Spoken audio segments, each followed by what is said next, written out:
উপন্যাসিক এই যে 400-500 পৃষ্ঠার উপন্যাস লেখে, এই পুরা উপন্যাসের কাহিনীটা ওই একজন কবি 10 লাইনের কবিতা নিয়ে ফিরে আসে, তাই না? এরকম একটা ক্ষমতা কবিতার মধ্যে আছে। তো আমাদের দেশে একজন বিখ্যাত কবি আছেন, ছিলেন, যিনি তার কবিতার মধ্যে আমাদের গ্রাম বাংলার অপরূপ সৌন্দর্যগুলো খুব সুন্দরভাবে ফুটাই দিয়েছেন। তাকে আমরা পল্লী কবি বলি। বলেন নাম কি তার? পল্লী কবি জসীমউদ্দীন। পল্লী কবি জসীমউদ্দীন বিখ্যাত হয়েছিলেন যে কবিতাটা লিখে, সেটা হলো কবর কবিতা। এই কবর কবিতাটা কিন্তু মূলত একটা হৃদয় বিতরক কবিতা। একজন দাদা তার নাকের হাত ধরে ধরে চিনাই দেয়, এটা তোমার দাদুর কবর, এটা বাবার কবর, এটা মায়ের কবর। এই কবিতাটা যদি আমি সুন্দর করে আবৃত্তি করি, আপনাদের চোখে পানি চলে আসবে, অথবা আপনি নিজেও যদি মনোযোগ দিয়ে করেন, চোখে পানি চলে আসবে। যেহেতু এটা একটা ঈদের আনন্দ অনুষ্ঠান, আমি চাইনি আপনারা কানতে কানতে বাড়ি চলে যাবেন। আর এখানে আমি কবিতাটা দিই একটু বিনোদন দেওয়ার চেষ্টা করবো, ঠিক আছে? আর একটা মজার তথ্য, পল্লী কবি জসীমউদ্দীন এই কবিতাটা লিখছিলেন ক্লাস 8-এ থাকতে। ওই সময় এই কবিতাটা ইন্টার ফার্স্ট ইয়ারের বাংলা বইতে ছাপা হয়েছে। উনি নিজে 8-9 পাস করে যখন ম্যাট্রিক পাস করেছে, কবিতা নিজের কবিতা নিজে বসে বাংলা বইতে। একটা রেকর্ড। এই কবিতাটা এক জায়গায় আবৃত্তির প্রতিযোগিতা করতেছে, যে যত সুন্দর করে আবৃত্তি করবে তাকে পুরস্কার দেওয়া হবে। পাশে এই যে বিচারকরা চেয়ার টেবিল নিয়ে বসা, সামনে অনেক দর্শক, একজন করে প্রতিযোগী আসতে সুন্দর করে আবৃত্তি করে ফেলে দিত। প্রথম যে আসতে সে মোটামুটি সুন্দর করে আবৃত্তি করছে। তার আবৃত্তির ঢং ছিল এরকম: কবর জসীমউদ্দীন, এইখানে তোর দাদির কবর, ডালিম গাছের তলে, 30 বছর ভিজায় রেখেছি তুই মামাদের জলে। এতটুকু তার এই ঘরে এনেছিল সোনার মতো মুখ, পুতুলের বিয়ে ভেঙে গেল বলে কেঁদে ভাষায় তবু। এখানে ওখানে ঘুরিয়া ফিরিতে ভেবে হইতাম সারা, সারা বাড়ি ভরি এত সোনা মোর ছড়াইয়া দিল তারা। সোনালি উষায় সোনা মুখটা আমার নয়নে ভরি, লাঙল লইয়া খেতে ছুটিতাম গাঁয়ের পথ ধরি। যাই হোক, অনেক সুন্দর করে আবৃত্তি করছে, অনেক নাম্বার পাইছে। তারপর সে চলে গেছে। এরপরে যে আসছে এরকম, এরপরে যে আসছে সে আবার এলাকার নেতা। নেতা চিন্তা করছে, আমি তো ছোটবেলায় আবৃত্তি করছি, দেখি এখন কেমন চেষ্টা আছে। নেতারা তো নেতাদের মধ্যে একটা ভাবসাব নিয়ে মঞ্চে আসে, নেতা আসছে এইভাবে। নেতারা তো রাজনীতির মঞ্চে গরম বক্তব্য দিয়ে অভ্যাস। তো নেতার আবৃত্তির ঢং ছিল এরকম: কবর জসীমউদ্দীন, এইখানে তোর দাদির কবর, ওই ডালিম গাছের তলে 30 বছর ভিজাই রেখেছি তুই নয়নের জলে। তার আবৃত্তি শুনে তো বিচারক উঠে দৌড় মারছে, গোলাপন জাসিম সব কাইন্দে দিয়েছে। সবাইকে বুঝাই শুনে আবার পরিবেশ ঠান্ডা করা হয়েছে, নেতাও চলে গেছে। তারপরে মোটামুটি আবার পরিবেশ আগের মতো হয়েছে। এরপরে যে প্রতিযোগী আসছে, আমাদের এই যে এটাকে হেফজখানা পোলাপান আছে, ওই হেফজখানার কিছু পোলাপান দেখবে যে খুবই লাজুক, এত লাজুক যে মানুষের সামনে কিছু বলতেই চায় না, তাই না? এরকম অনুষ্ঠানের দিন যদি বলা হয় যে একটু তেলাওয়াত করো, একটা গজল গাও, ও স্মরণই শেষ। এরকম একটা লাজুক ছেলেকে ওর বন্ধুরা জোর করে তুলে দিচ্ছে যে তুই একটু আবৃত্তি কর।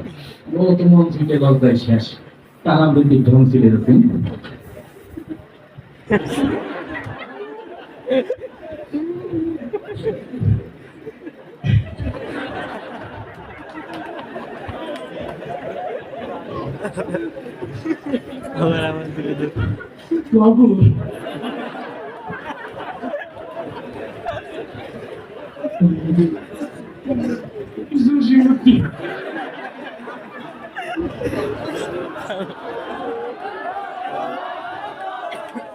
এইখানে তো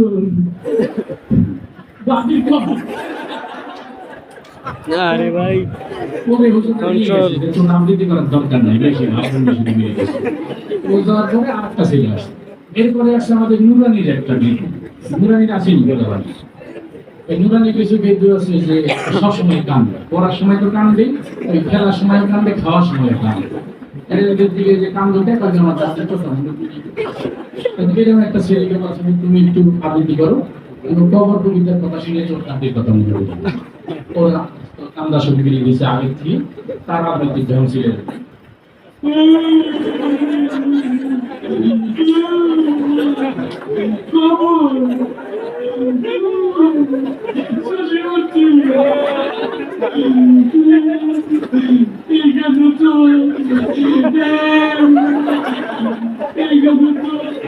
দাদির কবর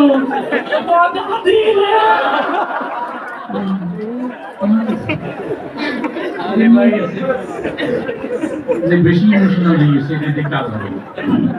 এই যাওয়ার পরে আরেকজন প্রতিযোগী আসছে, এরপরে যে আসছে সে আবার একজন মুরব্বী মানুষ, বুড়ো মানুষ, পান খাইতে খাইতে আসছে। চিন্তা করলো আমি তো ছোটবেলায় আবৃত্তি করছি, দেখি কেমন চর্চা আছে।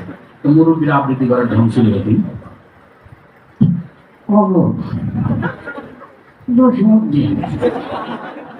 এইখানে তো তাদের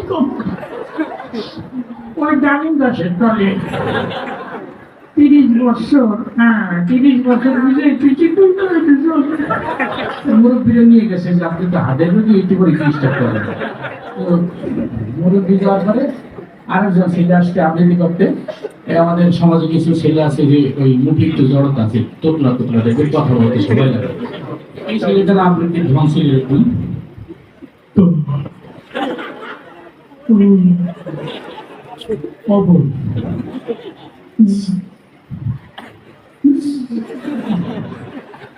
জসীমউদ্দিন, এইখানে তোর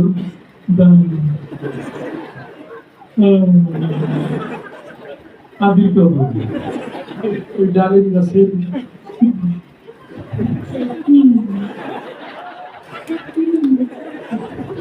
শেয়ার সামনে যাইতে পারতেছেন, তবে ব্যাগটি গেছে নিয়ে গেল যে থাকতে সাঁতারে চালিয়ে যাবে, তোমার ভূমিকা শেষ হবে না, সেও চলে যায়। এরপরে যে প্রতিযোগী আসছে সে আবার ওই আমাদের মাদ্রাসার কিছু গোলাপান আছে, শীতকালে ঠিক মতো গোসল করেন, তার কারণে গায়ে চুলকানি ঢুকেন, তাই না? এরকম একটা চুলকানি রোগী আসছে, তার সারা গায়ে চুলকানি, তার আবৃত্তির ঢং ছিল এরকম। জসীমউদ্দিন, এইখানে তো দাদির কবর, ডালিম গাছের তলে 30 বছর দুই নয় জলে। তো বিচারক বলল থাকতো আমাকে বুঝিয়ে দেবে, ঠিক সেও চলে গেল। এরপরে যে প্রতিযোগী আসছে সে আবার ওই আমাদের অনুষ্ঠানে কিন্তু একটু বিরিয়ানি চিরিয়ানি ভালো কিছু মান দেখে না হোটেলে, ওই দেখা যাচ্ছে অতিরিক্ত বিরিয়ানি খাওয়ার কারণে তার ডায়রিয়া হয়ে গিয়েছে, পেটের সমস্যা। সে আসছে আবৃত্তি করতে, তার আবৃত্তির ঢং দিলে কবর জসীমউদ্দিন।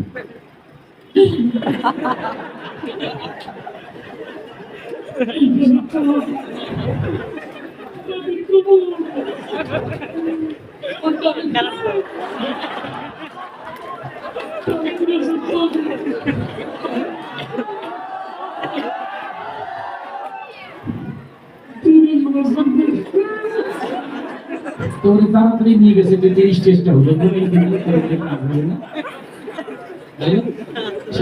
সর্বশেষ প্রতিযোগী আসে।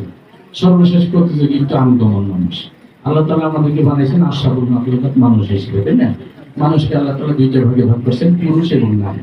মাঝে যাবার কিছু জাতি আছে যারা পুরুষও না নারীও না, কি বলে তাদের সে চিন্তা করলাম আমি তো ছোটকালে পড়ছি কবিতাটা, দেখি কেমন চর্চা আছে, তাদের কথা বলার ঢং কিছুটা পুরুষের মধ্যে কিছুটা নারীর মধ্যে, তাই না? তারা আবৃত্তির ঢং ছিল এরকম। এই কবর কে কবর,